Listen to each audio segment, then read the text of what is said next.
Bonjour à tous, bienvenue dans la joie du Seigneur. Je vous invite à louer le Seigneur car il est fidèle et chaque jour nous vivons seulement par sa grâce. Dieu est fidèle à sa parole en tout temps et il n'oublie pas ses promesses et ses bénédictions qu'il a pour nous. Je voudrais partager un petit passage de la Bible. Alors c'est dans 1 Chronique chapitre 16. Louez l'Éternel, invoquez son nom. Faites connaître parmi les peuples ses hauts faits. Chantez en son honneur. Parlez de toutes ses merveilles. Glorifiez-vous de son saint nom. Que le corps de ceux qui cherchent l'Éternel se réjouisse. Ayez recours à l'Éternel et à son appui. Cherchez continuellement sa face.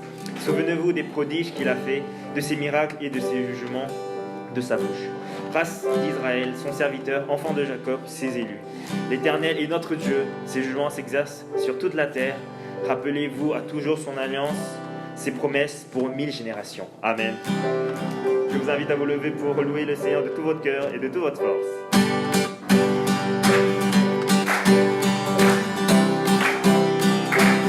Nous allons louer en tapant des mains.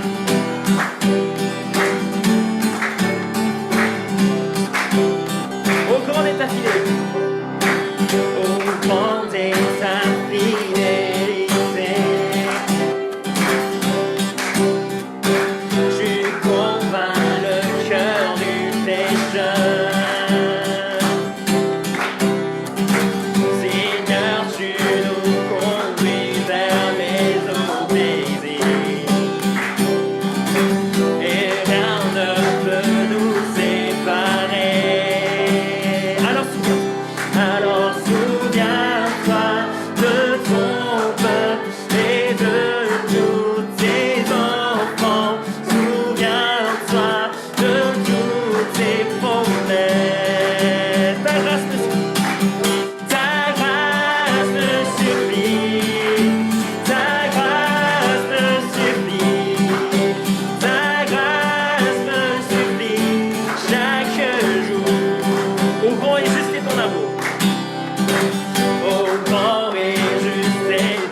jamais Dieu est fidèle.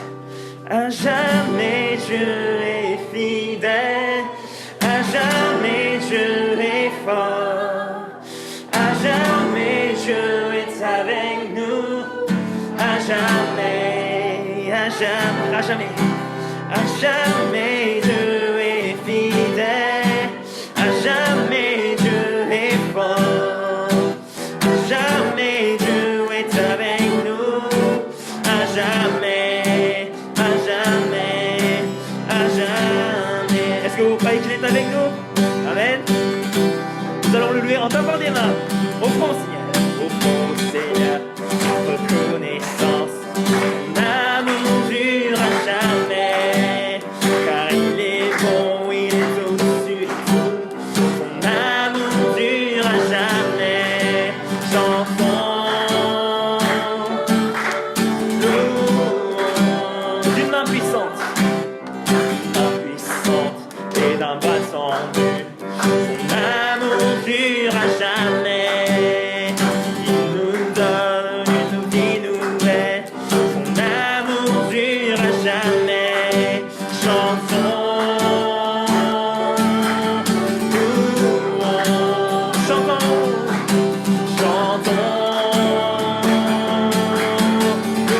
louons à jamais. À jamais Dieu est fidèle, à jamais Dieu est fort, à jamais Dieu est avec nous, à jamais, à jamais, à jamais Dieu est fidèle, à jamais Dieu est fort, à jamais Dieu est avec nous, à jamais, à jamais. Jamais du lever du soleil, jusqu'à son coucher. Ton amour dure à jamais. Par la grâce de Dieu, nous persévérons. Ton amour dure à jamais. Chantons, louons, chantons, chantons.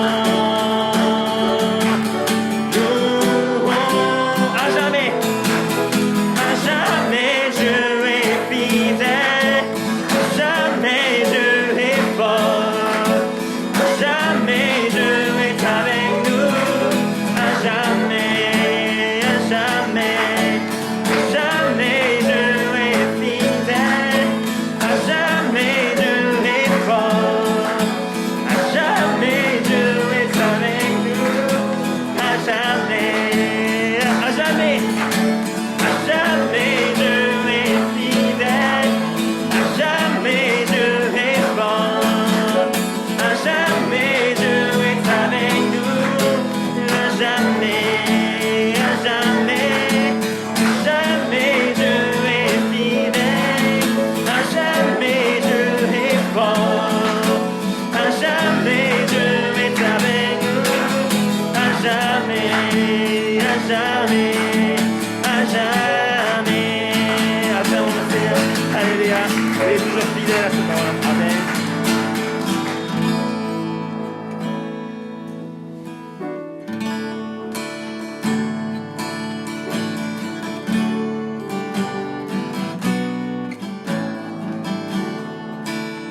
Dieu fidèle, tu ne changes pas.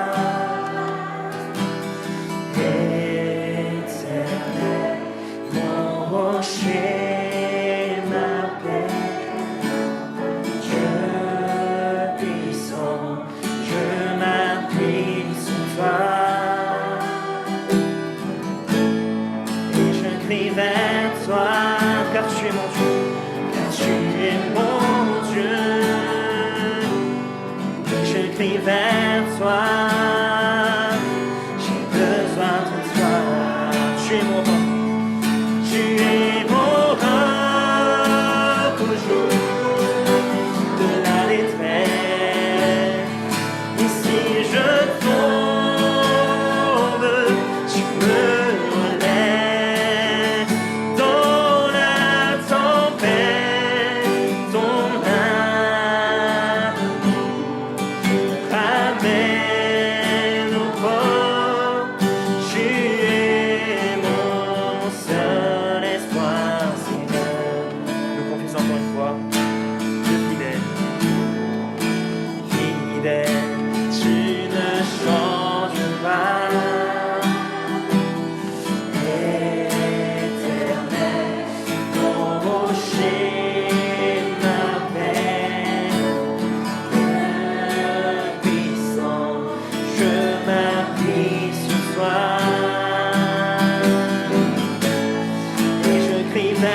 toi,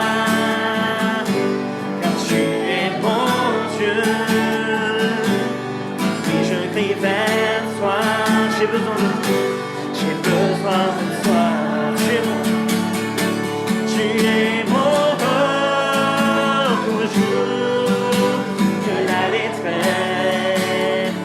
Et si je tombe, tu me relèves dans la tempête, ton âme ramène au vent. Tu es mon seul espoir, Seigneur. Tu es mon toujours de la détresse. Si je tombe, tu me relèves dans la tempête, ton âme me ramène au port. Tu es mon seul espoir, Seigneur. Tu es mon seul espoir. Tu es mon seul espoir, Seigneur. Éternel, je me tourne vers toi, mon Dieu. En toi, je me confie. Que je ne sois pas couvert de honte, que mes ennemis ne se réjouissent pas dans mes sujets. Aucun de ceux qui espèrent en toi ne sera couvert de honte, mais la honte de tous qui sont infidèles sans raison. Éternel, fais-moi connaître tes voies, enseigne-moi tes sentiers, conduis-moi dans la vérité et instruis-moi, car tu es le Dieu de mon salut. Je m'attends à toi chaque jour. Éternel, souviens-toi de ta compassion et de ta bonté, car elles sont éternelles. Ne te souviens pas des fautes de ma jeunesse et de mes péchés. Souviens-toi de moi en fonction de ton amour, à cause de ta bonté éternelle.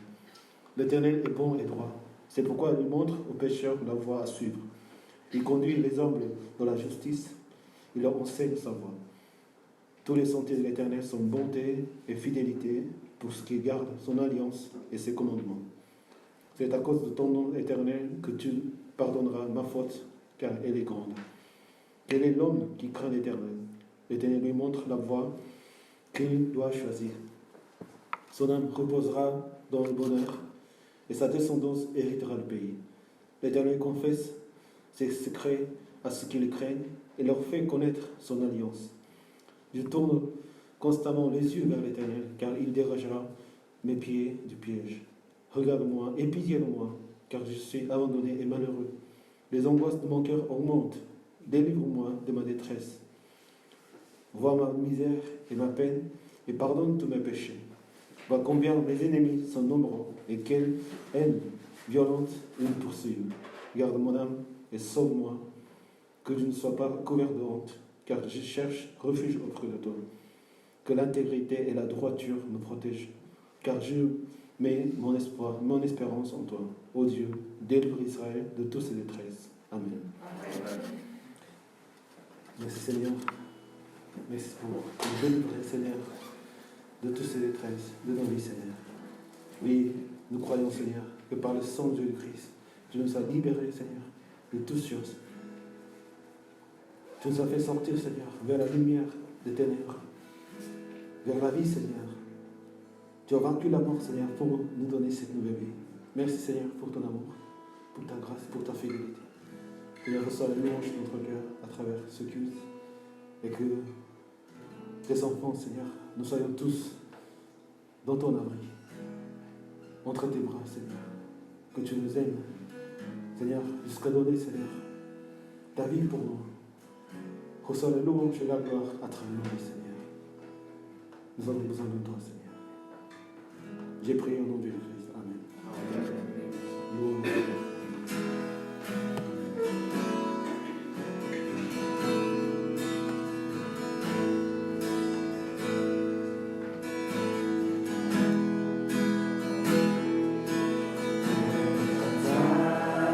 Seigneur,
pour sa fidélité.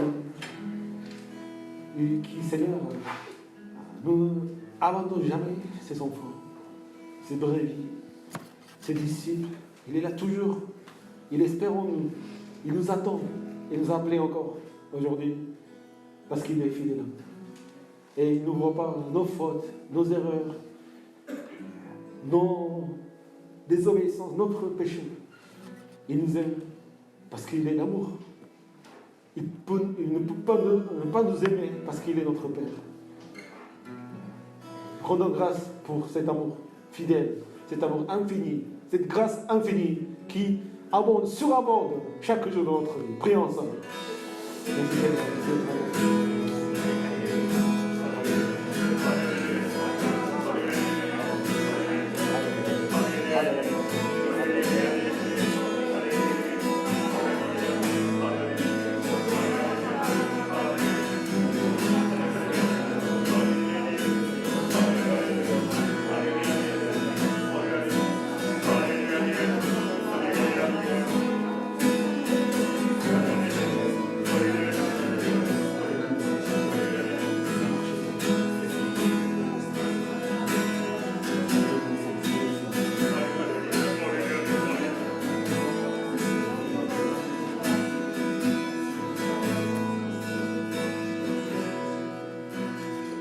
Prions pour les frères et sœurs, pour nos familles, pour les personnes que nous avons à cœur et qui ont besoin de nos prières. Nous croyons que le Seigneur est vivant et écoute nos prières. Et le moment de sa réponse, c'est à lui de décider. Et ça sera le moment parfait. Prions pour toutes ces âmes qui ont besoin du Seigneur, qui les ont perdus, les âmes éloignées du Seigneur, qui vivent obligatoirement dans leur détresse et dans leur souffrance. Mais si nous prions, et nous voulons vraiment prier, si qu'ils reviennent dans le Seigneur, qu'ils se trouvent vraiment vivent dans le Seigneur sur sa parole, et ils retrouveront la joie, la vie en abondance, comme le Seigneur nous l'a promis. C'est sa parole est fidèle. Dieu est fidèle et sa parole est éternelle. Seigneur, nous voulons bénir nos frères, nos familles, à tous les frères et sœurs, Seigneur, présents ce matin, et ceux qui sont restés, Seigneur, Jésus, Seigneur, tu connais leur situation, tu connais, Seigneur, c'est toi le Père, c'est toi le Créateur, et nous croyons, Seigneur, que tu peux nous délivrer, Seigneur. Prions pour les uns les autres, prions ensemble. Alléluia.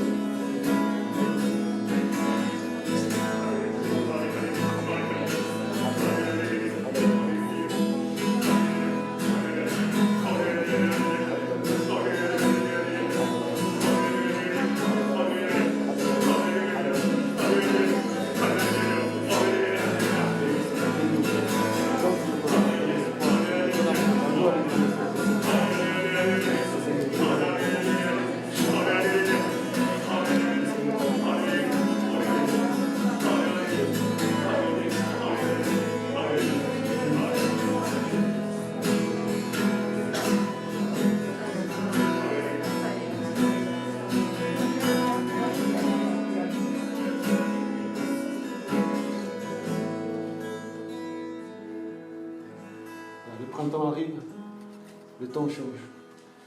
Le mois de février aussi, c'est le dernier culte de février aujourd'hui. Et nous voulons vraiment prier pour le mois de mars, le temps à venir cette année. Le temps passe très vite. Et Seigneur, que le Seigneur nous conduise pour ce mois de mars, encore marcher pour sa gloire. Et nous apprendre, et nous faire avancer, nous faire grandir. Et nous faire porter les fruits du Saint-Esprit dans la vie de chacun de nous. Et que nous puissions donner un autre pas en avant vers le réveil où Seigneur attend, Seigneur a préparé pour nous et pour notre Église. Prions pour tous les projets, pour tous les programmes, aussi pour les projets de chacun de nous, pour tout ce que nous faisons au nom du Seigneur dans notre vie quotidienne. Bénir nos familles, bénir le lieu de travail. Tout ce que nous faisons, nous mangeons, nous respirons, et tout ce que nous faisons, quoi que nous fassions, nous faisons pour la gloire du Seigneur. Prions pour les mettre toutes ces choses entre les mains du Seigneur. Prions ensemble. Mars.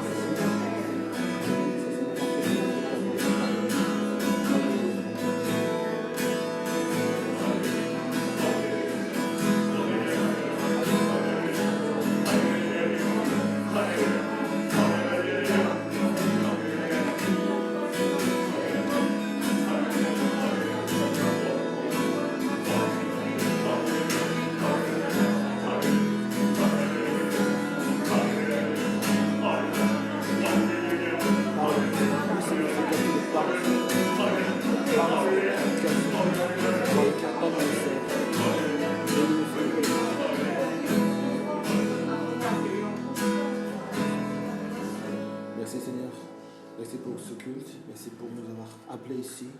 Et nous sommes venus pour écouter, Seigneur, écouter ta voix, Seigneur. Et parle-nous, façonne-nous, Seigneur. Et change notre cœur. Et Seigneur, permets-nous de vivre cette vie en abondance, Seigneur, qui est en toi, Seigneur. Merci, Seigneur. J'ai prié au nom de Jésus-Christ. Amen. Alléluia. Nous arrivons à la fin de notre mois de février et nous avons passé tous ces mois-ci pour parler de la détresse humaine, la détresse spirituelle et les détresses que nous avons dans la vie, et souvent, qui sont les spirituelles, qui nous aident, qui nous forment et qui nous rendent encore, nous amènent vers la gloire du Seigneur. Et comme c'est le dernier mois de février, nous voulons mettre fin à la détresse. Amen. Non seulement finir le mois de février, c'est finir la détresse de notre vie. Jusqu'aujourd'hui. Toutes les détresses qu'on a jusqu'aujourd'hui, on le finira aujourd'hui. Amen. C'est ça que nous devons vivre en fait, cette présence de Saint-Esprit. Nous écoutons, nous méditons, nous attendons la voix du Seigneur, mais nous attendons l'action de son Esprit de notre vie. Donc, c'est ce que nous désirons ce matin. Et les détresses qui apparaîtront dans l'avenir, qui peuvent se présenter, nous ferons aussi.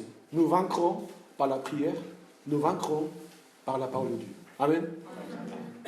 Mais Dieu nous a permis vraiment de réfléchir sur ce sujet, de la détresse. Et nous allons partager ce dernier dimanche de février au sujet de la détresse.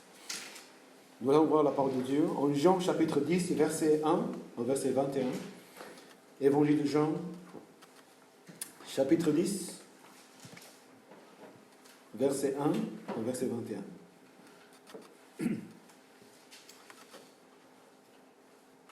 Je vais lire par le Seigneur. En vérité, je vous le dis, celui qui ne rentre pas dans l'enclos des brebis par la porte, mais il s'y introduit par un autre endroit, est un voleur et un brigand.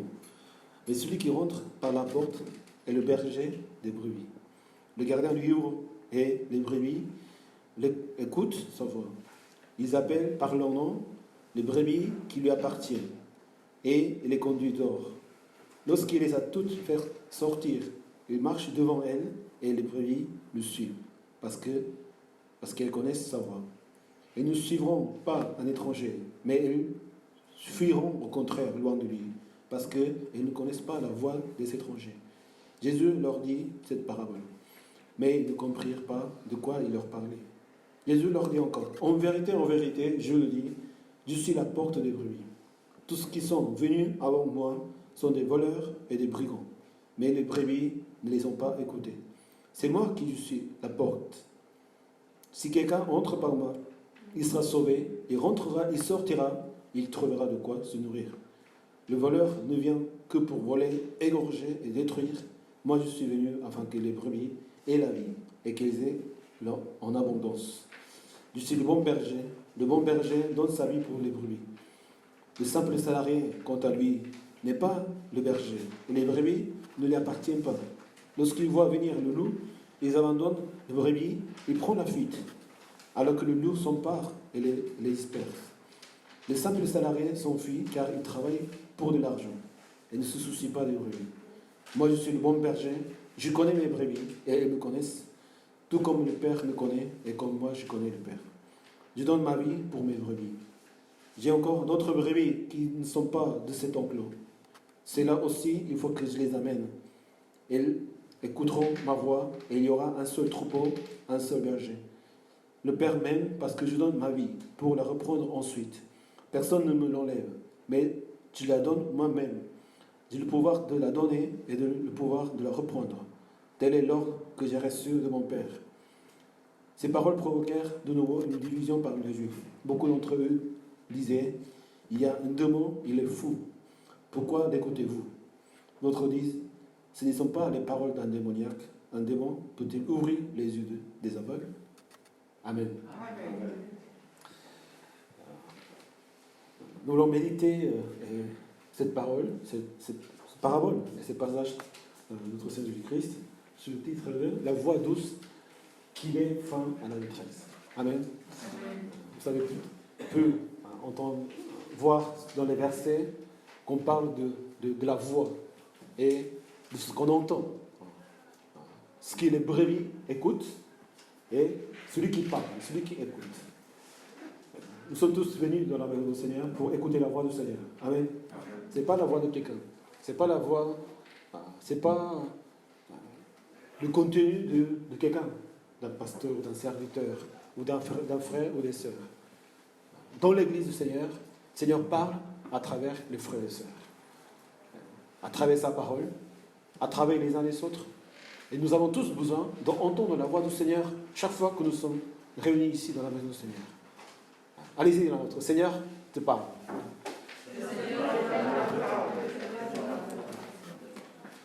Plus important, le fait que le Seigneur nous parle, c'est le fait d'écouter.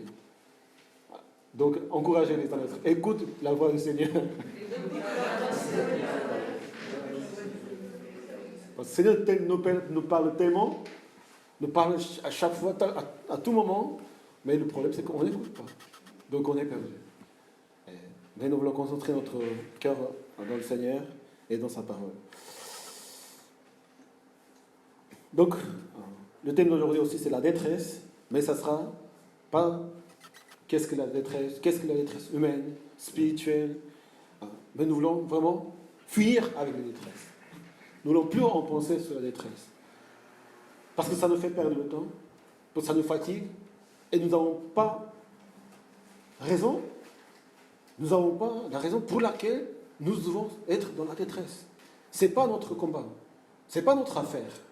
Et c'est triste, c'est vrai. Mais autrement. Et les détresses humaines, les détresses de ce monde, les détresses que nous devons avoir sont effacées déjà par la croix de Jésus-Christ. Amen.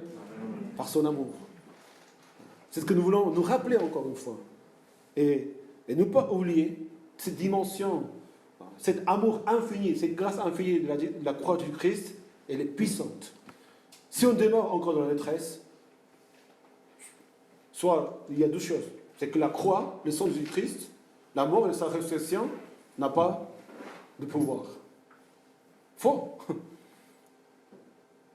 Mais si nous demeurons encore dans la détresse, ça veut dire que nous n'avons pas accepté pleinement. Nous ne vivons pas dans l'évangile, nous ne vivons pas dans le Seigneur. Pour cela, nous n'écoutons pas. Nous n'obéissons pas. Pour cela, il n'y a pas d'effet. Même si on a des médicaments.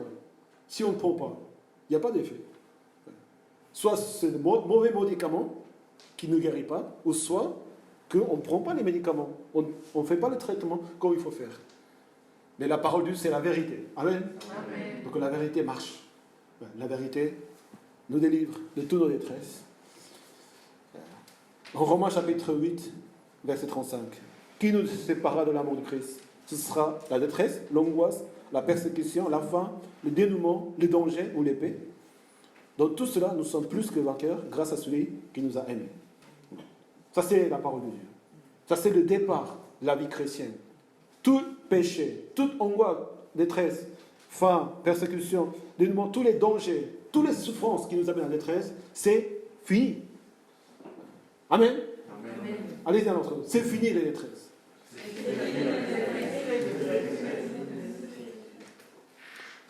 Bien sûr, nous avons parlé de la détresse spirituelle.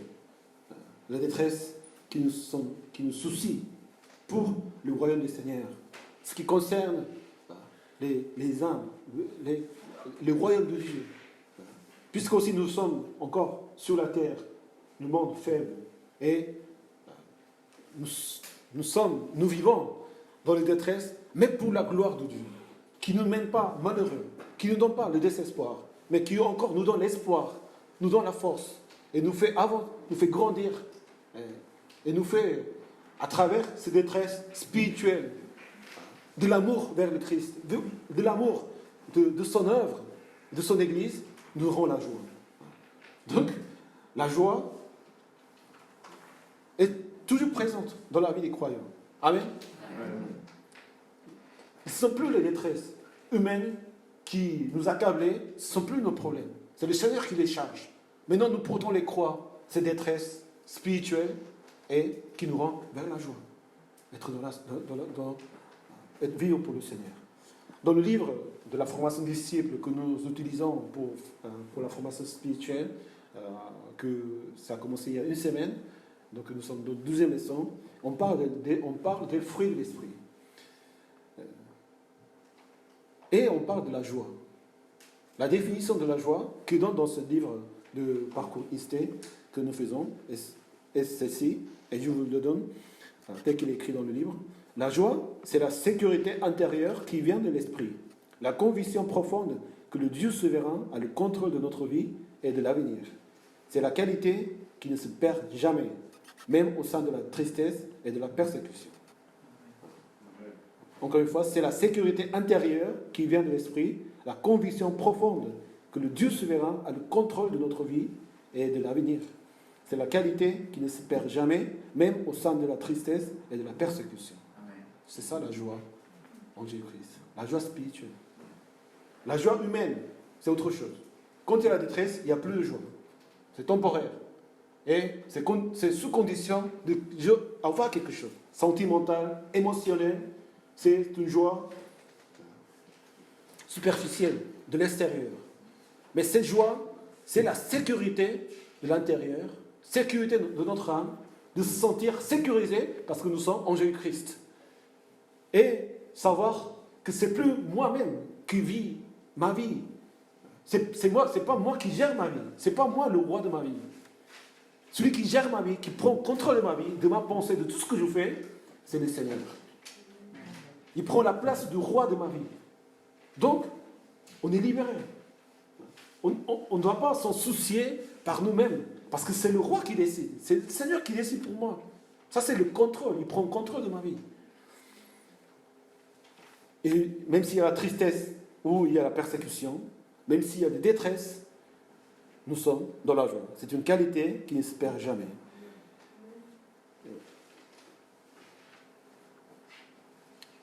Ça, c'est la puissance de la foi en Jésus-Christ. Comment cela peut arriver? Cette vie de dire que dans la vie, il n'y a pas de détresse, ça serait un mensonge.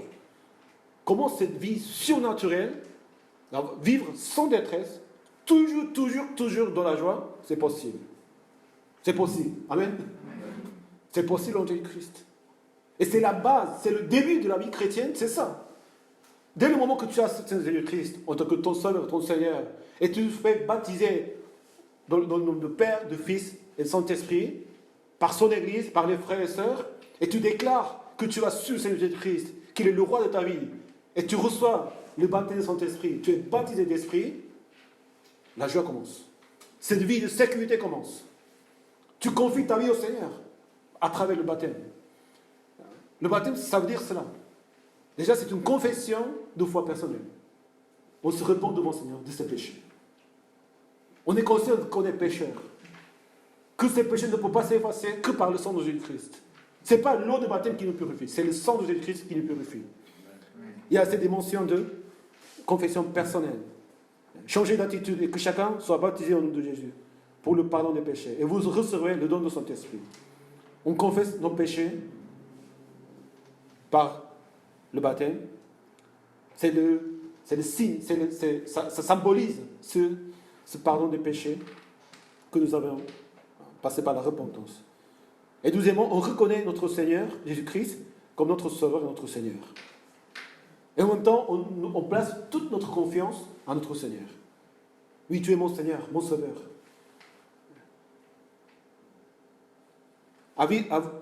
Je vous écris cela, à vous qui croyez au nom de Fils de Dieu, afin que vous sachiez que vous avez la vie éternelle. Et que vous continuez à croire au nom du Fils de Dieu. C'est de dire, Seigneur est mon Sauveur. Je suis sauvé parce que je crois en Jésus-Christ. Il est mort pour mes péchés, il est ressuscité pour moi, et en croyant en Jésus-Christ, nous sommes ressuscités avec lui. Quand on rentre dans l'eau, c'est l'ensevelissement de notre vie ancienne. Notre vie et notre péché sont morts avec le Christ. Mais quand nous sortons de l'eau, c'est la résurrection. C'est la vie nouvelle qui commence. Avec le don de Saint-Esprit. On annonce par le baptême quand nous lui appartenons. Et nous prenons publiquement l'engagement de suivre et de le suivre. De suivre et de le servir. Amen. De la même manière, vous aussi, considérez-vous comme morts pour le péché et comme vivants pour Dieu en Jésus-Christ, notre Seigneur. C'est ça ce que ça veut dire vraiment le baptême. Pardon de péché, accepter le Seigneur Jésus-Christ comme mon Sauveur, mon Seigneur, le Fils de Dieu, notre Dieu Trinitaire, le Père, le Fils, le Saint-Esprit, et je m'engage pour suivre mon Seigneur. C'est évident, c'est naturel. Il est la vérité, il est le Seigneur, il est le Sauveur. Qu'est-ce que je dois faire dans ma vie? Le suivre, le servir. Et je m'engage devant vous, devant tout le monde, devant mes amis, devant ma famille, devant mes frères et sœurs, devant le Seigneur même, que je vais suivre Jésus-Christ. C'est l'engagement, la dimension d'engagement qu'il y a pour le servir. Mais quatrième dimension de baptême, et ça concerne le baptême d'esprit, non seulement le baptême d'esprit, c'est pour que nous formions encore en Jésus-Christ. En 1 Corinthiens chapitre 12, verset 13, en effet, que nous soyons juifs ou grecs, esclaves ou libres, nous avons tous été baptisés dans un seul esprit, pour former un seul corps, et nous avons tous bu un seul esprit. Le baptême d'esprit a été donné pour former le corps de Christ. Quand on parle de baptême d'esprit, c'est la Pentecôte. Quand Jésus a promis de donner son esprit, et le baptême, il s'était baptisé d'esprit au jour de Pentecôte. Et qu'est-ce qui s'est passé? L'Église, elle est née. Le corps de Christ, elle est née à ce moment-là. Donc si aujourd'hui, nous prenons le baptême au nom du Père, du Fils, du Saint-Esprit, c'est pour devenir membre de son corps, pour former le corps de Christ, qui est son Église. Amen. Amen. Toutes ces 4 dimensions de baptême, c'est le baptême du Nouveau Testament, c'est le baptême biblique du Seigneur Jésus-Christ. Il faut être conscient, il faut savoir, si je me fais baptiser, c'est à cela que je choisis, je décide de vivre de cette façon, par sa propre foi. Si on n'a pas cette foi, il faut attendre. C'est pour ça que les enfants, il n'y a pas de baptême des enfants, parce qu'on n'a pas sa propre conscience, comme dit la parole de Dieu. Il faut avoir sa propre conscience, sa propre repentance, son propre vécu, et c'est sa propre foi, sa conviction, sa profession de foi personnelle. C'est ce qui... Et sans la foi, on ne peut pas être baptisé. Mais dès qu'on a passé par ce baptême, et le baptême d'esprit, la joie commence.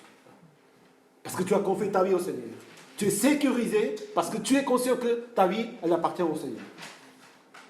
Et le Seigneur, il veille sur nous. Amen. Il pense sur nous, il nous aime. Il veille sur nous, il nous protège. Il ne veut pas que nous soyons malheureux. Il ne veut pas que nous souffrions. Donc, si les détresses sont présentes encore dans notre vie, on n'a que 2 conclusions à faire. Soit tu n'as pas donné ta vie au Seigneur, tu n'as pas confié ta vie au Seigneur, ou soit tu as donné, mais tu t'es éloigné du Seigneur. Et on revient à lui par la repentance. Repentons-nous devant le Seigneur, amen. Et on revient au Seigneur. On sent, on vit encore sa main sur nous. Et en même temps, quand on est baptisé, quand on dit que le Seigneur est mon Sauveur, et mon Sauveur, et je m'engage de le suivre, qu'est-ce que ça veut dire tout ça? D'où ça vient toutes ces choses? Ça vient de notre cœur, tout simplement. Je ne peux pas vivre sans le Seigneur. Je ne peux pas vivre sans le Seigneur. Est-ce que vous pouvez vivre sans le Seigneur aujourd'hui? Ceux qui ont accepté Jésus-Christ. Si je ne sais pas si ça vous arrive, mais dans un cauchemar, vous êtes non chrétien. C'est un vrai cauchemar. J'ai fait des choses que je faisais avant d'être converti. Et j'oublie que j'étais croyant. Et quand on fait ce cauchemar, moi ça m'arrive quelquefois, qu'est-ce que c'est? Après je me réveille, ah non, c'était... Maintenant je crois en Jésus-Christ. Je ne pêche plus, je ne vis plus dans cette souffrance. On ne peut pas s'éloigner du Seigneur. Les brebis du Seigneur ne peuvent pas vivre sans le berger. Ça c'est les caractéristiques de berger qu'on a lu aujourd'hui. Les chrétiens, on ne peut pas vivre sans le Seigneur. on se dirige vers lui. On ne force pas. Le Saint-Esprit vient en nous. Recevoir le Saint-Esprit, baptisé d'Esprit, ça veut dire quoi? Le Saint-Esprit prend la place le centre de notre vie et il nous conduit. Et nous allons vers lui, naturellement, sans forcer. Et c'est ce que nous aimons faire, c'est aller écouter le Saint-Esprit, être pour lui, vivre pour lui, sans cesse. Et c'est ça ce qui doit arriver à travers le baptême. Et on peut voir la puissance de sa parole, de sa promesse, et que toutes ces détresses, toutes ces angoisses sont déjà effacées par l'amour de notre Seigneur. Et il n'y a pas d'autre sécurité dans notre vie que le nom du Seigneur Jésus-Christ. L'argent, la famille, les amis, les compagnies, les diplômes, les connaissances, mes espérances, le monde, tout cela ne peut pas vraiment nous donner cette joie, la sécurité intérieure et l'assurance que le Seigneur m'a sauvé, il prend contrôle de ma vie. Ce sont des choses extérieures, physiques, matérielles. Et c'est pour ça que nous ne dépendons pas de ces choses-là. Avant, nous dépendions tous de ces choses-là pour être bien dans sa vie. Avoir des amis, des familles, des consolations, des paroles, de l'encouragement, du divertissement. Mais est-ce que ça nous a amené quelque chose? Ça nous a amené quelque part? Seulement que nous avons accepté le Seigneur Jésus-Christ, nous avons là une vraie liberté. Amen. Et la voix de Dieu retentit dans mon cœur. Finalement, c'est ça ce qui change tout. Car à travers la confession de foi et la foi en Jésus-Christ, qu'est-ce qui se passe? Tu commences à entendre la voix de ton berger. Est-ce que vous entendez la voix de votre berger? Est-ce que vous entendez chaque jour la voix du Seigneur? Le Seigneur nous parle. Quand on prie, quand on marche, quand on mange, on ne peut pas ne pas penser au Seigneur. Ça, c'est ce qu'aujourd'hui nous explique à travers les bergers, l'enclos et les brebis. On entend la voix du Seigneur quand on prie au Seigneur.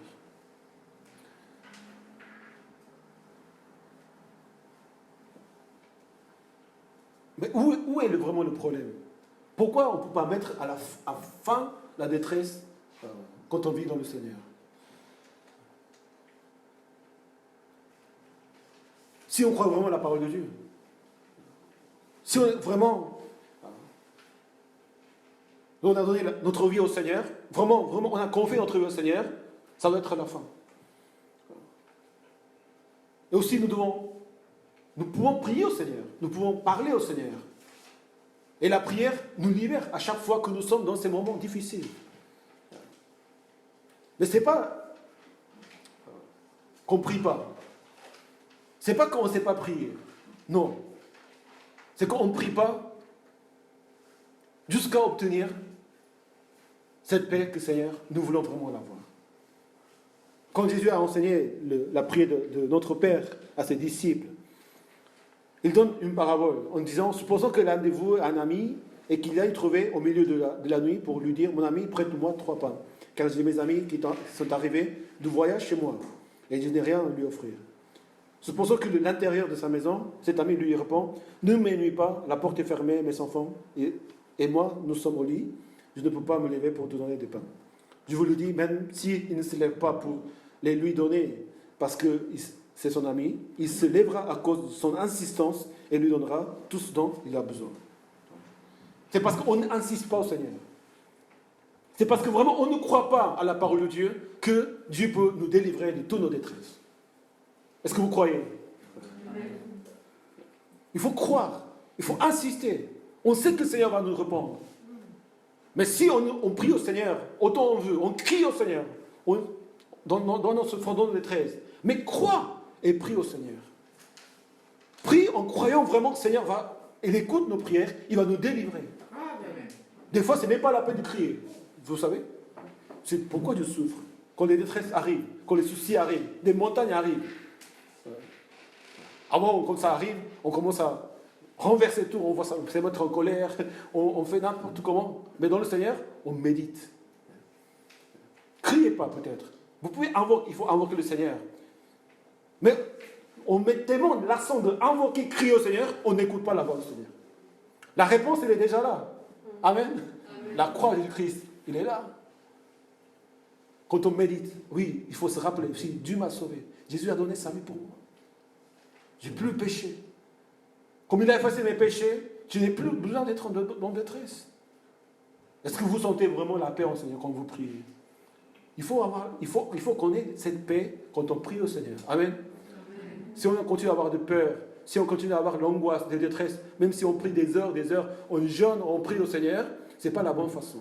Croyez et insistez au Seigneur. Demandez et on vous donnera. Cherchez, vous trouverez et on vous ouvrira. Tous ceux qui demandent reçoivent. Celui qui cherche trouve et on l'ouvrira à celui qui frappe. La prière, ça se prie par la foi. Amen. Pas par la voix, par ta force. En hésitant encore, est-ce que le Seigneur va me répondre? Est-ce que le Seigneur m'aime? Est-ce que le Seigneur me pardonne? Oui. Il t'a sauvé, il t'a pardonné, il t'aime comme tu es. Jusqu'à quand on va hésiter de son amour? Ça, c'est la vérité, ça ne change pas. Amen. Qui que soit, même à la croix, il a sauvé le délinquant qui n'a jamais fait de bien dans sa vie. Nous avons tous ce privilège de prier au Seigneur. Croyons, prions. Et Seigneur dit ceci en Jean 15, chapitre 7. Si vous demeurez en moi et mes paroles demeurent en vous, vous demanderez ce que vous voudrez et cela vous sera accordé. Pourquoi la prière n'est pas exaucée? Pourquoi nous ne pouvons pas vraiment obtenir cette paix, cette joie dans le Seigneur quand on prie au Seigneur? Parce qu'on ne demeure pas dans le Seigneur. Et on ne demeure pas dans sa parole. Il faut demeurer en lui. Il faut être en lui, vivre en lui. Et c'est exactement ce que le Seigneur nous parle à travers les brebis, l'enclos et les bergers. Et nous voulons méditer. C'est cela. Vraiment, nous croyons que les détresses, nous voulons mettre fin à la détresse. Et comment nous allons mettre fin à la détresse? Aujourd'hui, dans ces paraboles, il y a des différents termes, différents personnages qui apparaissent. Et nous voulons méditer ces personnages. D'abord, il y a les brebis dans l'enclos. Il y a les brebis. Qui sont les brebis? Nous, les chrétiens. Les brebis ne sont pas forts, ils sont très faibles. Mais ce qu'ils savent faire simplement, c'est d'écouter le berger. Si nous écoutons le Seigneur, c'est fini la détresse. Amen. Amen. Si nous écoutons la parole de Dieu, si nous écoutons la voix du Seigneur, les détresses, c'est fini. C'est les bergers, c'est les brebis. Ils sont protégés par les bergers. Dans la parole de Dieu, aussi Jésus nous demande d'être comme des enfants. Moi, j'ai 2 enfants à la maison.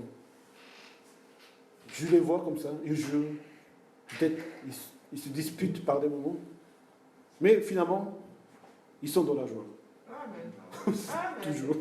Je ne sais pas comment, mais ils ne sont pas en détresse, les enfants. Sinon, ce ne sont plus des enfants. Avec l'âge, quand on devient plus grand, on commence à s'en soucier par des choses. Mais les enfants, normalement, ils n'ont pas de détresse. Ils ne s'en soucient pas pour le futur, pour encore. Même s'ils pensent au futur, c'est la joie, toujours. Dans ce sens-là, avoir ce cœur simple et pur, c'est ce que nous devons être dans le Seigneur. Nous ne devons pas avoir la détresse. Ce n'est pas le rôle des brebis. Ce n'est pas le rôle des chrétiens. Ce n'est pas le rôle des enfants de Dieu. Le Père s'en occupe. Amen. Le berger s'en occupe de vous. On laisse les fardeaux devant lui. C'est lui qui charge nos fardeaux. Seigneur, nous ne devons pas charger nos fardeaux et le suivre. Comment c'est possible? On sera fatigué. On est malheureux. Étant chrétien, on ne peut pas nous permettre de vivre ces détresses nous-mêmes. Déposons nos fardeaux devant le Seigneur. Amen. Et écoutons le Maître, écoutons le berger et nous suivons le Seigneur. Et ça, c'est en même temps, pourquoi on n'écoute pas finalement? Pourquoi les brebis ne s'écoutent pas? Si quelqu'un n'écoute pas la voix du Seigneur, ce n'est pas parce qu'il n'entend pas. Ce n'est pas parce que c'est difficile à entendre. Le Seigneur a dit, je te révèle Dieu, Père, parce que tu as révélé ces choses, ces secrètes choses, aux enfants et pas aux sages, aux docteurs de loi, aux enfants. C'est-à-dire même les enfants, ils peuvent connaître la voix du Seigneur. Ce n'est pas parce qu'elle est difficile de comprendre. Aujourd'hui, dans le monde entier, même là où il n'y a pas Il n'y a pas de ville vraiment dans les pays les plus pauvres du monde encore, ou les pays les plus développés du monde, les gens ils sont sauvés par la foi en Jésus-Christ. Ils s'entendent l'évangile, ils s'entendent la voix du Seigneur. La parole qui s'adresse à leur âme, ils sont sauvés. Il ne faut pas avoir la connaissance pour avoir cette vie. Mais pourquoi on n'entend pas? Quel est le problème quel est l'obstacle qui nous empêche à écouter la voix du Seigneur? Qui est contraire des brebis, des enfants. C'est l'orgueil. C'est-à-dire, si le Seigneur nous parle, mais tu n'écoutes pas. Le Seigneur nous parle par plein de moyens dans la vie, par les situations, par la parole de Dieu, par tout ce que nous vivons. Mais si on n'écoute pas, c'est fini. C'est plus possible de changer sa vie. Comment on fait? Quand on va chez le médecin, quand même, il faut écouter ce qu'il dit. C'est le million des choses qu'on peut faire. Si on n'écoute pas la parole de Dieu, il y a plus d'espoir. On n'est plus vraiment du Seigneur. On est en danger tout de suite. On est perdu. Pour cela que venir dans la maison du Seigneur, écouter la parole de Dieu, c'est pour nous, c'est une bénédiction, c'est une force. Et c'est ça ce qui nous conduit pour vivre dans le Seigneur. Écoutons la voix du Seigneur. Amen. Amen. Il y a l'étranger. L'étranger qui... Les voleurs et les brigands aussi. Mais l'étranger, il parle aussi. Mais les brebis du Seigneur n'écoutent pas les étrangers. On sait ce qui est la voix du Seigneur, ce qui est la voix de l'étranger. Et les brebis du Seigneur n'écoutent pas l'étranger. On en peut entendre, mais on ne suit pas. On fuit. Quand on voit quelqu'un qui écoute, qui n'est pas la voix de berger, ça veut dire qu'il n'est pas encore brebis, qu'il n'a pas donné sa vie dans le Seigneur. Donc il continuera encore à souffrir, à avoir des difficultés. Mais l'étranger existe. Encore, le voleur est brigand. Qu'est-ce qu'il dit? Le voleur, il ne rentre pas par la porte, mais il s'est introduit par un endroit quelconque, et il est là parmi nous, le voleur. C'est un peu comme la parabole des mauvaises herbes. On ne sait pas d'où ça vient, mais c'est l'ennemi qui a semé en nous. Et qu'est-ce qu'il fait, le voleur et le brigand? Il ne vient que voler, égorger et détruire. Peu à peu, progressivement. Il ne vient pas détruire tout de suite, mais il vient pour voler notre cœur, notre temps, notre foi, notre vie. Il nous fait éloigner, refroidir notre cœur que nous avons dans le Seigneur. Après, il nous commence à égorger. Et c'est difficile à sortir pour nous détruire.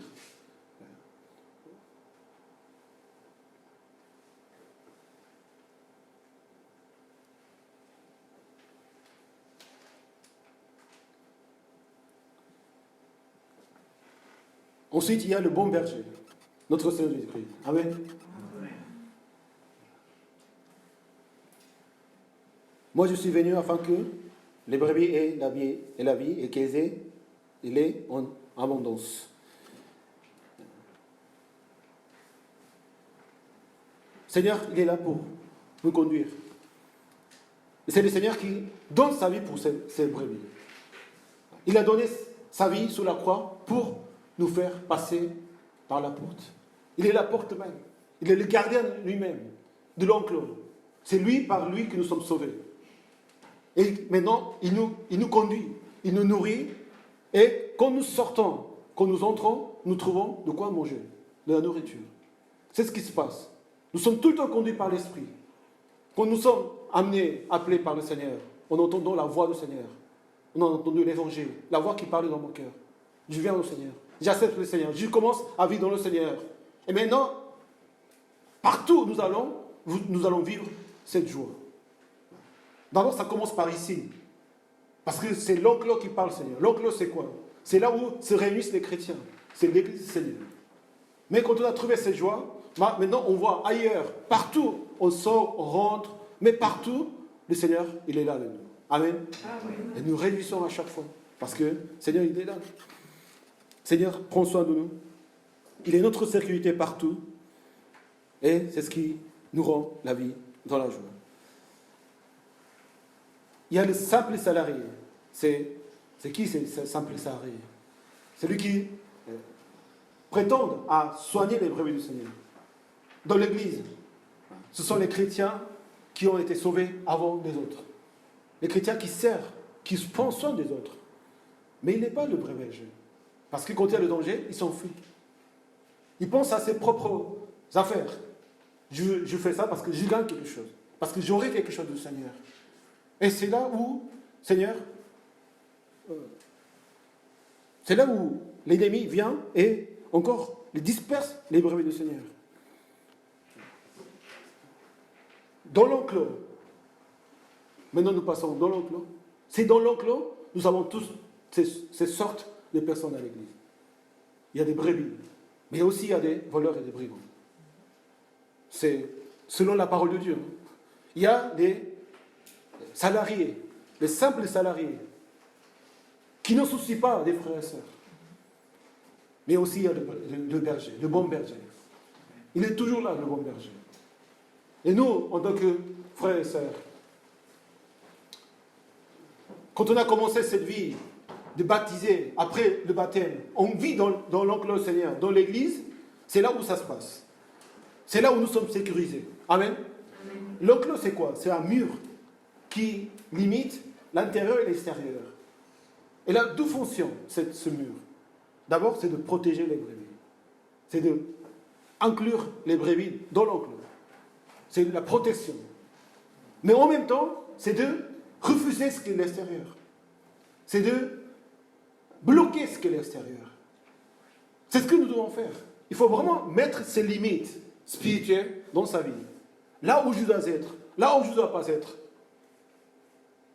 Quand ce n'est pas la volonté du Seigneur, quand ce n'est pas pour les frères, quand ce n'est pas pour la gloire de Dieu, il faut dire non, j'y vais pas. Il faut être ferme dans ce qu'on est. Si le mur, c'est une feuille, si notre vie spirituelle n'est pas vraiment clôturée par ce mur spirituel, le monde vient, le voleur vient sans cesse. On est tout le temps érogé, détruit à chaque fois. On est dans la détresse, on vit dans la détresse parce qu'il n'y a pas de l'enclos. Vous n'êtes pas l'enclos vraiment exact comme il faut le faire. Il y a des choses qu'on ne peut pas négocier. Il y a des choses qu'on ne peut pas bouger. Le culte, c'est ça. Le culte dimanche, c'est ça. Si on ne respire pas, on ne peut pas vivre. Si on n'est pas présent dans le Seigneur, le culte dimanche, c'est très difficile à rassurer vraiment ces sécurités. Et les brebis du Seigneur, ils sont conscients de cela. Amen. Amen. Vous savez, dans les pays persécutés, encore aujourd'hui, ils font des cultes dans les souterrains, en cachette. Mais s'ils font découvrir par les autorités, ils se font tuer tout de suite. Mais pourquoi ils ne restent pas chez eux, dans leur lit? Je fais mon culte, Seigneur comprend ma situation. Oui, peut-être ils l'ont fait quelques années. Mais à un moment donné, tu ne peux pas faire ça. Il faut être présent, physique. Ils donnent leur vie pour le culte. Ils donnent leur vie pour le culte. Parce qu'ils savent que c'est ça ce qui leur rend vraiment la vie joyeuse. À quoi ça sert vivre une vie entière dans la détresse? Seigneur ne veut pas de cela. Seigneur veut que nous, chaque jour, chaque moment, que nous vivions pour lui. Amen. Amen. Parce que c'est ça ce qui va te sauver. Il va sauver aussi ceux qui sont alentour de toi. C'est ça ce qui va vraiment donner la joie à toi et à toute ta famille, à tout ton entourage, à ton église, au monde entier. C'est de cette façon que nous allons vraiment vivre la joie dans le Seigneur. C'est là où ça se passe. Comment entendre la voix du Seigneur? La voix du Seigneur, c'est la parole de Dieu elle-même. Si vous avez le Saint-Esprit, le Seigneur vous parle. Le Seigneur vous parle.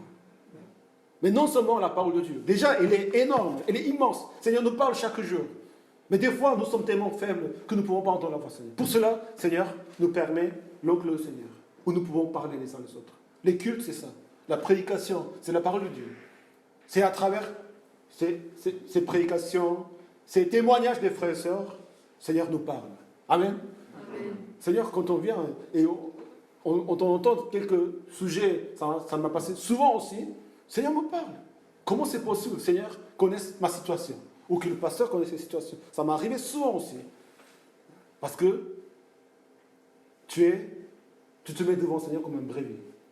Parce que tu as ouvert tes oreilles. C'est pas parce que la parole de Dieu, la parole de la prédication, elle a été merveilleuse, elle a vraiment été pertinente. Non, c'est pas ça. On parle de la voix du Seigneur dans mon âme. C'est le Seigneur qui parle dans mon âme. Mais quand tu ouvres les oreilles, c'est le Seigneur qui parle. Avec le cœur humble. Je viens écouter. Je veux entendre la voix du Seigneur. C'est à ce moment-là que le Seigneur parle. Dans la prière aussi, le Seigneur nous parle. Quand on prie au Seigneur. Quand on est ensemble, là où vous trois, je suis avec vous. Le Seigneur nous parle. On peut entendre la voix du Seigneur. Mais vous savez encore quoi? Les frères et sœurs aussi. Le Seigneur parle à travers les frères et sœurs. Parce que nous ne sommes pas tout le temps efficaces pour entendre seulement par la parole de Dieu, seulement par la prière, ma prière. Non, quand les frères et sœurs, ils prient les uns les autres ensemble. Ils s'intercèdent ensemble les uns les autres. On partage ensemble, on peut entendre la voix du Seigneur. Oui, bonjour frère, bonjour sœur. Ah, tu sais ce qui m'arrive ce matin? Oui, c'est ce qui m'est arrivé. Comment il m'a parlé? Comment c'est possible? Et quand on parle des choses du royaume du Seigneur, le Seigneur parle, mais encore, des heures, des jours, des prières, des jeûnes que tu aurais fait pendant des mois, et tu n'auras pas entendu peut-être la réponse, tu as tout de suite dans l'église du Seigneur. Amen. Amen. C'est ça la force de l'enclos du Seigneur. C'est là où ça se passe tout. On comprend autrement. Moi, je suis pasteur, ça y est. Moi, j'ai mes expériences, j'ai mon vécu. Je ne peux pas entendre la voix du Seigneur autrement que ce que je suis, à travers mon être, mais à travers les frères et sœurs. Tous qui ont des vécus différents. La diversité de l'Église, c'est ça la force. Ils parlent à travers leur vécu, leur personnalité. On comprend autrement la parole de Dieu. Au début, c'est choqué. Comment il peut dire ça? Comment il interprète ça de cette façon? Non, c'est moi qui ai raison. Non. Mais toujours le Seigneur parle à travers son Église. C'est incroyable. Il faut vivre de ça en fait. Dans l'Église, les frères et sœurs parlent. Peut-être ils peuvent se tromper aussi. Peut-être ils peuvent dire des choses comme ça sont dans la parole de Dieu. Chacun avec sa foi, sa maturité spirituelle. Mais quand quelqu'un parle des choses bizarres, des choses qui ne sont pas bibliques, aussi le Seigneur parle à travers lui. Parce que, non, c'est pas ça en fait. C'est le contraire qu'il faut penser. Donc on recycle, on filtre, on discerne par le Saint-Esprit. Mais c'est quelqu'un qui témoigne pour la gloire de Dieu, on est tous conscients que c'est pour la gloire de Dieu. Soit d'une façon ou de l'autre. Si cet enclos, cette église, cette réunion des chrétiens, des régénérés, c'est là où le Seigneur va nous parler. Et vous savez comment? Nous devons parler les uns les autres. Quand nous parlons les uns les autres, les détresses finissent. C'est si simple que ça. Amen.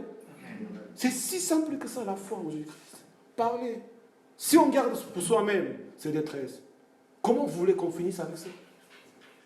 La prière? Non. Ça, partager. Le fait de partager ma vie avec les frères et sœurs. Écouter les uns les autres. Toutes les solutions sont données là.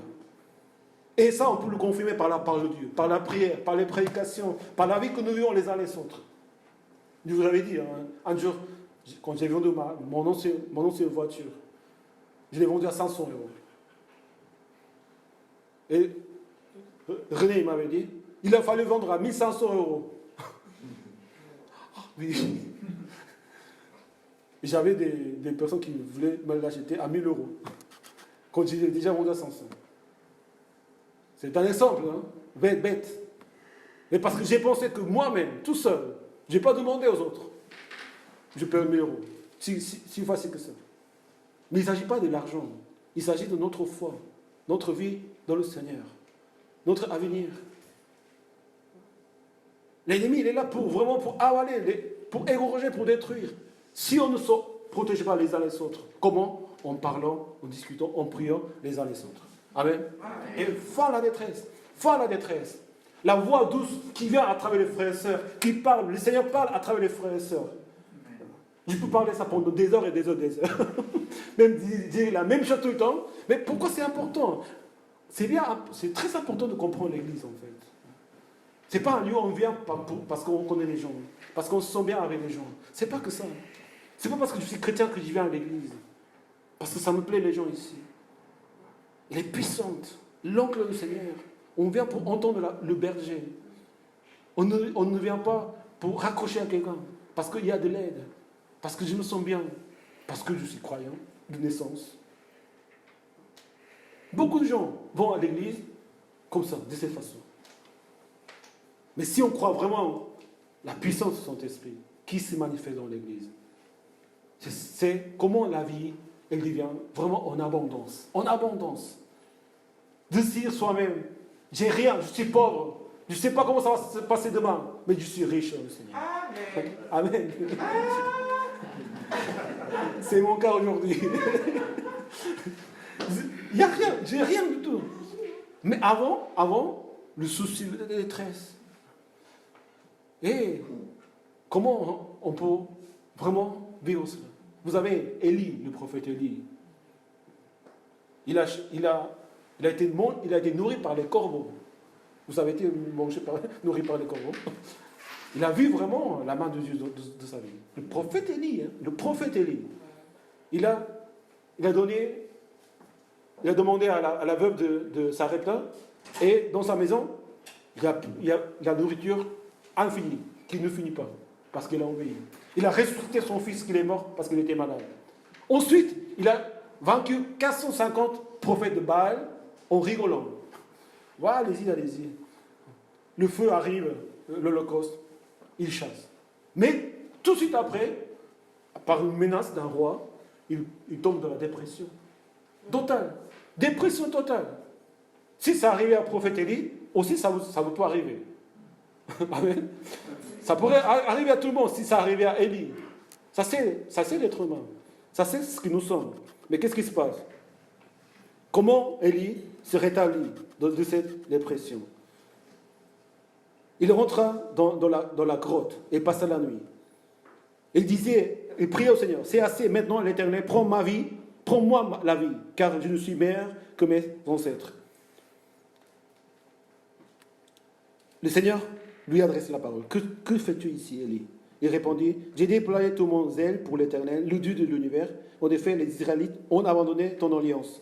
Ils ont démoli tes autels. Ils ont tué tes prophètes par l'épée. Du reste, moi seul. Et ils cherchent à m'enlever la vie.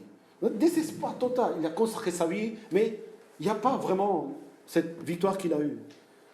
Le Seigneur dit, sors. Et qu'est-ce qui se passe?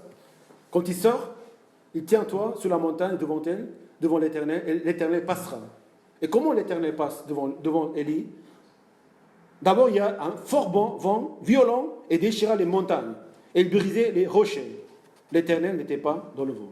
Donc une puissante force qui déchire les montagnes. Mais le Seigneur n'était pas là. Ensuite, après le vent, il y a eu de tremblements de terre. Ça déchirait toute la terre. Mais l'Éternel n'était pas dans le tremblement de terre. Après le tremblement de terre, il y a eu un feu puissant.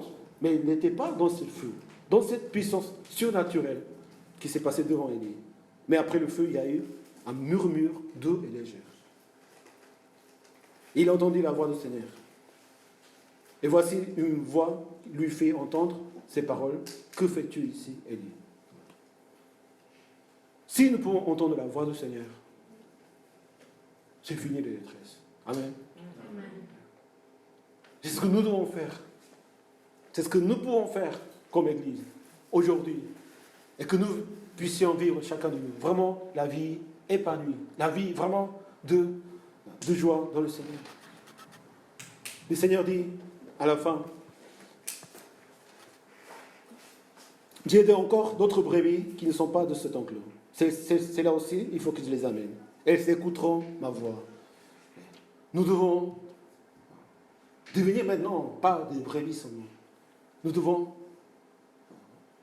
parler comme le Seigneur, avec la voix douce, et de devenir des bergers comme le Maître, et aller appeler les gens. Quand nous vivons en pensant à cette mission que le Seigneur nous donne, notre détresse est finie. Notre propre détresse personnelle, qu'on ne peut pas résoudre par nous-mêmes, c'est le Seigneur qui le résout, parce que maintenant, nous marchons et nous vivons pour sa gloire, pour sa mission. Quand nous nous soucions pour les frères et sœurs. C'est vrai, il n'y a pas tout ce que nous pouvons faire. C'est vrai, on n'abandonne personne dans l'église. Amen. Comme le berger n'abandonne aucun brebis, même il va laisser les 99 aller chercher le dernier qui s'est perdu. Nous aussi, nous allons aller chercher le dernier brebis. Mais aussi, il faut accepter que on ne peut pas tout résoudre par notre propre force. On doit prier. On doit éviter vraiment que les détresses arrivent. C'est trop tard quand les détresses arrivent, les dépressions arrivent. Après, on vient à l'église pour prier au Seigneur. Ça prend beaucoup de temps, beaucoup d'énergie, et c'est gaspillé en fait. Il faut tout le temps, dès le départ, être dans l'oncle au Seigneur. Amen. La pré-intercession, c'est aussi ça. C'est de la prévention. Ce n'est pas la guérison après. Prévenir pour que nous ayons bien dans le Seigneur. Être dans la maison du Seigneur déjà. Ce qui était avant, on laisse de la main du Seigneur. Amen. Maintenant, ce qui compte, c'est l'avenir. C'est ce que nous devons faire. La voix douce. Que la voix douce ressonne dans nos vies, chaque jour, et dans notre Église. Et que, à partir de ce moment-là, nous puissions vraiment vivre la vie en abondance dans le Seigneur. Amen. Que le Seigneur vous bénisse. Nous prions ensemble.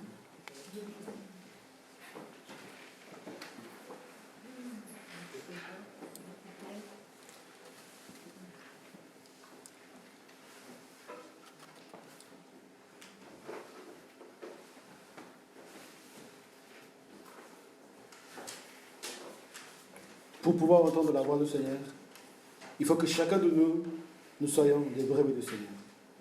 On ne peut pas être des brebis à la place de quelqu'un. C'est vrai, notre désir, notre amour envers les frères et sœurs, c'est ça. C'est de pouvoir vraiment, nous sommes souciants, nous voulons servir les frères et sœurs. Mais si la personne elle-même ne devient pas brebis, n'écoute pas la voix du Seigneur elle-même, la voix douce qui vient dans son cœur, ça, c'est à chacun personnellement de le faire. Et qu'est-ce que nous devons faire, les frères et sœurs? Parler, encourager, exhorter avec amour pour que la personne se mette devant Dieu. C'est tout ce que nous pouvons faire. Avec la parabole de n'enlève pas la paille de ton frère alors que tu as un poutre sur ton œil. C'est ça. Je ne peux pas lui dire de faire quelque chose parce que j'ai un poutre. J'ai toujours un poutre sur moi. Comment je vais aller? J'ose dire à quelqu'un de faire quelque chose. Ça veut dire que chacun de nous, nous devons écouter la voix du Seigneur. Et nous devons les encourager, qu'ils s'attachent vraiment au berger, qu'ils deviennent le brebis du Seigneur. Notre aide, ce n'est pas suffisant. Ce n'est pas tellement puissant que la parole de Dieu, que sa présence. Et ça, on doit mettre dans la main du Seigneur. Pour que la personne se convertisse, se répande devant le Seigneur. Et que chacun soit baptisé au nom du Père, du Fils et du Saint-Esprit. Et qui marche par lui-même, qui entend la voix du Seigneur. C'est ce que nous désirons prier au Seigneur en ce moment. Seigneur, je veux entendre ta voix douce. Et pas la voix d'un étranger. Et ne pas se faire voler par un brigand qui nous faut arnaquer vraiment notre vie entière. De nous offrir quelque chose de bien, de joie, de par des moments. Mais finalement, ça n'aboutit à rien. Même ça nous met encore en détresse à cause de ces choses-là. Entendez la voix douce du Seigneur. La voix de votre berger. Vous savez, en venant à l'église aujourd'hui, avec Ryan, nous étions dans la rue, j'ai entendu des cris d'un homme, monsieur, d'une dame. C'était des cris d'une dispute d'un couple, d'une famille. Ça venait de 100 mètres loin. Mais on entendait tellement fort. J'imaginais dans leur chambre, dans leur appartement, dans leur maison, cette ambiance, cette dispute, ces cris. Qui a raison, mais ces cris, ça n'amène à rien. Ça détruit les vies. La voix du Seigneur, c'est la voix douce, qui apaise même la tempête, qui apaise notre détresse. Et c'est ce que nous devons faire à l'église. Parler les uns les autres avec douceur. Amen. mais pas parler la douceur. Il faut parler avec la voix douce, mais il faut parler la vérité. Il faut dire ce qu'il ne faut pas faire, ce qu'il faut faire, avec la douceur. On ne crie pas, ça n'amène à rien. Mais il faut dire ce qu'il faut dire, ce que je veux dire. Il faut dire la vérité. Amen. À travers les frères et sœurs, à travers nos voix douces, que le Seigneur puisse nous parler, nous conduire. Seigneur, parle-nous. Parle-moi, Seigneur, encore. Conduis-moi, Seigneur, vers le sentier. Et que je puisse, Seigneur, tourner la page, vraiment tourner la page de toutes nos détresses. Maintenant, Seigneur, de parler, Seigneur, en ton nom. Parler avec ta douceur, avec, Seigneur, ton amour. Prions ensemble. Alléluia, Seigneur. Merci, Seigneur.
Nous voulons, en méditant en silence, nous voulons écouter la voix du Seigneur, la voix de son esprit qui nous parle en ce moment.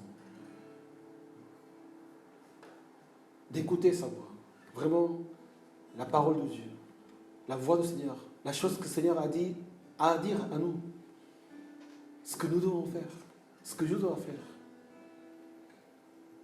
Et surtout, combien le Seigneur nous aime. Nous aime tellement tel que nous sommes. Et nous appelle vers lui. Il connaît nos détresses. Il connaît nos angoisses. Et pour cela qu'il nous appelle. Pour nous donner la vie en abondance.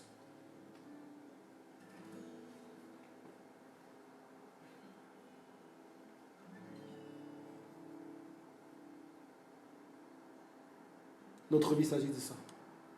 D'écouter la voix du Seigneur. De demeurer en lui. Et demander à lui aussi.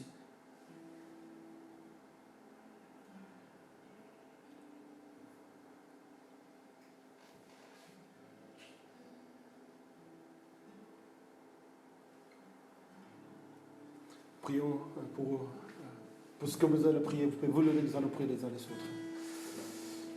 Prions que les frères et sœurs, à travers les uns les autres, nous puissions entendre la voix du Seigneur.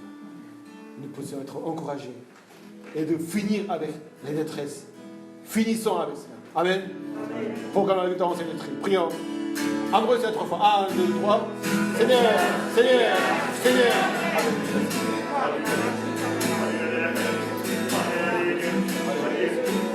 Alléluia. Alléluia. Alléluia.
Merci. Vous pouvez prendre place.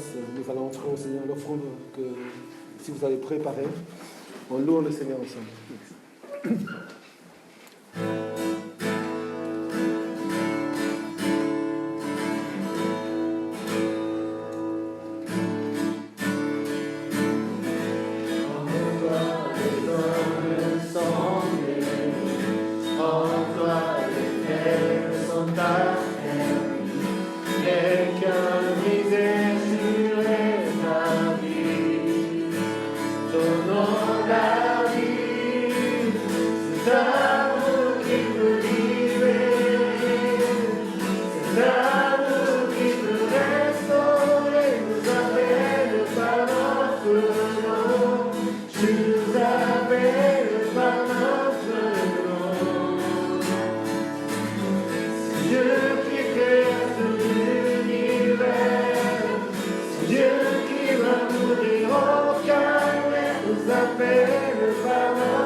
appelle par notre nom.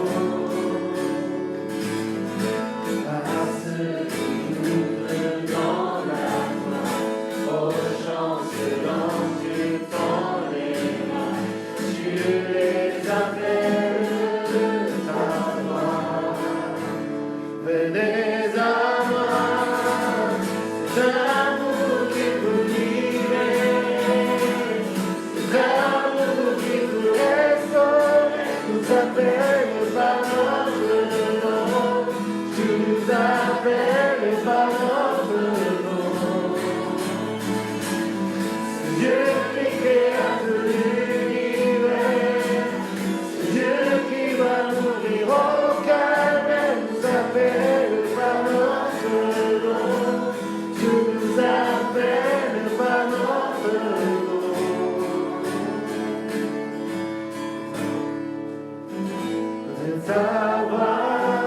De ta voix, tu nous appelles à la croix. De ta voix, tu nous appelles à la croix. De ta voix, tu nous appelles à la croix. De ta voix, tu nous appelles à la croix. C'est l'amour qui vous libère, c'est l'amour qui vous restaurer, nous appelle par notre nom, tu nous appelles par notre nom.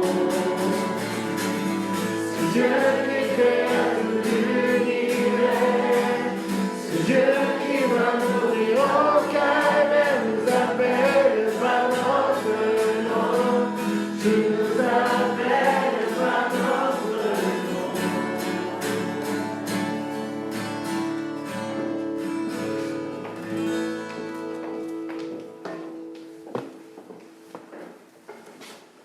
Gloire à Dieu. J'espère que vous avez passé un bon temps de culte.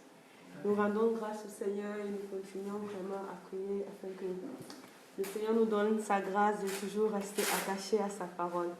Amen. Et donc pour les annonces d'aujourd'hui, c'est que nous allons toujours continuer avec nos deux cultes et aussi avec la réunion de prière, donc les vendredis soirs à partir de 19h sur Zoom. Et comme vous le voyez, nous avons terminé le mois de février aujourd'hui et nous avons le nouveau programme pour le mois de mars. Donc voilà, les 4 samedis sont vraiment retenus et nous aurons la réunion des serviteurs hommes, c'est-à-dire le groupe des hommes, le samedi prochain, le 6 mars, de 10h à 12h. En gros, tous les programmes de l'église sont de 10h à 12h. Et le deuxième samedi, nous allons avoir la réunion des forfaits. Donc voilà, les futurs ouvriers en formation. Et le samedi 20 mars, il y aura la réunion des femmes, plus la réunion également de la voix douce de l'équipe d'évangélisation. Donc du coup, pour tous les frères et sœurs qui souhaiteraient faire partie de cette équipe également, vous êtes invités à venir le samedi 20 mars pour la réunion.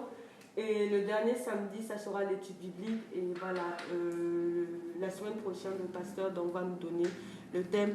Et je profite d'informer également l'équipe d'intercession que nous allons nous retrouver ce mercredi 3 mars à partir de 19h sur Zoom. Et aussi informer l'équipe d'intercession que à partir de maintenant, on va se retrouver tous les premiers mercredis du mois pour prier ensemble, toujours sur Zoom, et également vous remettre les sujets de prière du mois en cours pour pouvoir prier tout au long du mois. Et voilà, aussi hier, on a commencé la formation pour les personnes qui veulent se faire baptiser. Et aussi, nous vous informons de ne pas oublier toujours les gestes barrières, de garder vos masques et aussi à la fin du deuxième culte. Donc nous demandons aux frères et sœurs de partir directement pour nettoyer l'église et fermer l'église à 13h. Soyez bénis et bon dimanche.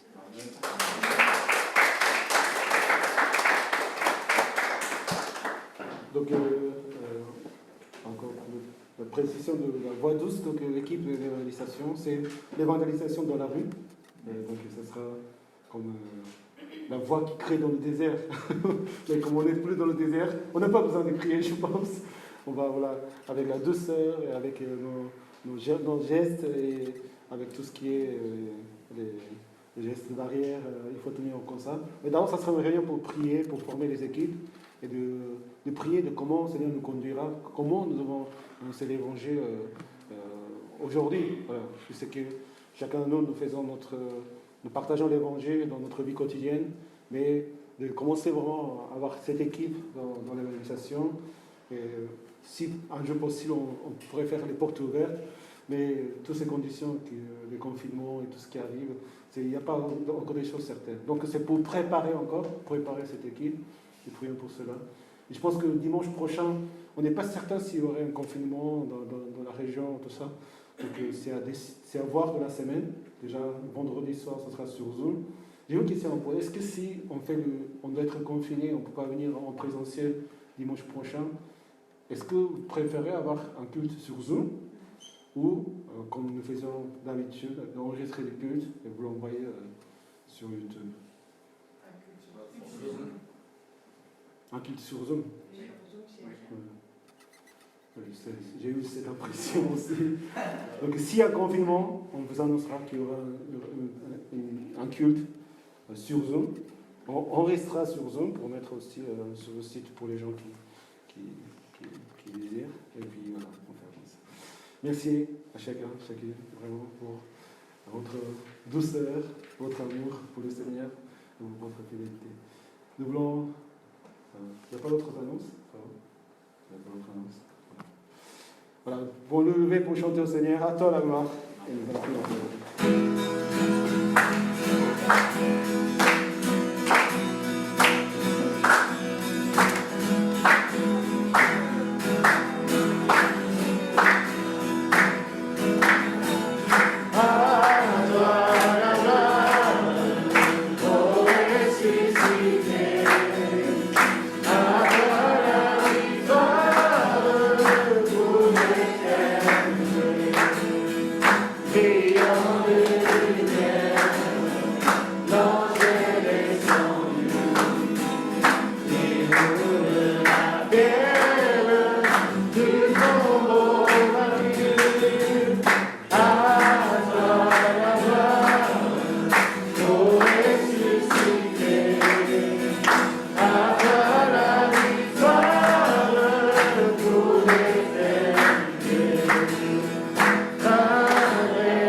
Merci Seigneur pour ta voix douce que nous avons pu entendre, Seigneur, pour te rencontrer.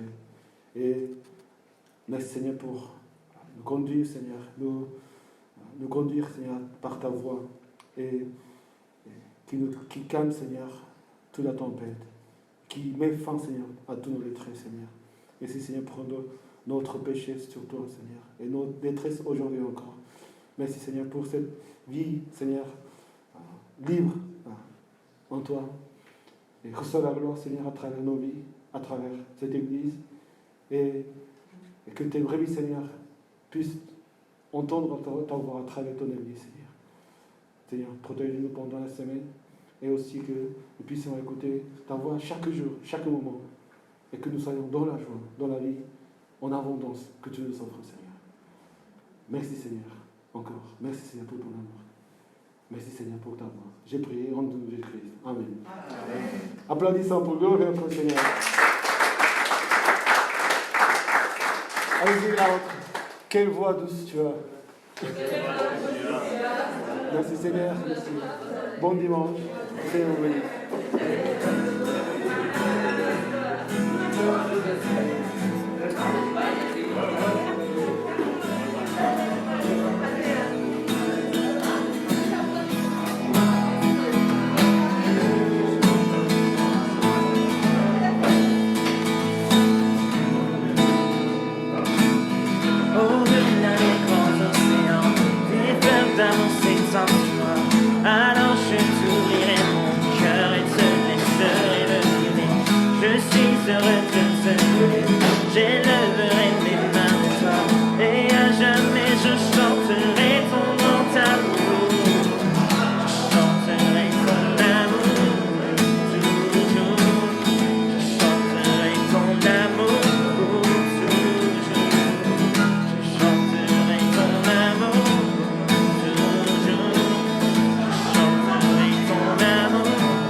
sensuel. Alors je t'ouvrirai mon cœur et te laisserai me dire je suis heureux de te, j'élèverai mes mains et à jamais je chanterai ton grand amour. Je chanterai ton amour toujours. Je chanterai ton amour toujours. Je chanterai ton amour toujours. Je chanterai ton amour toujours. J'ai envie de tout danser. C'est un peu fou, je sais. Ceux qui verront la lumière dans ce monde de joie comme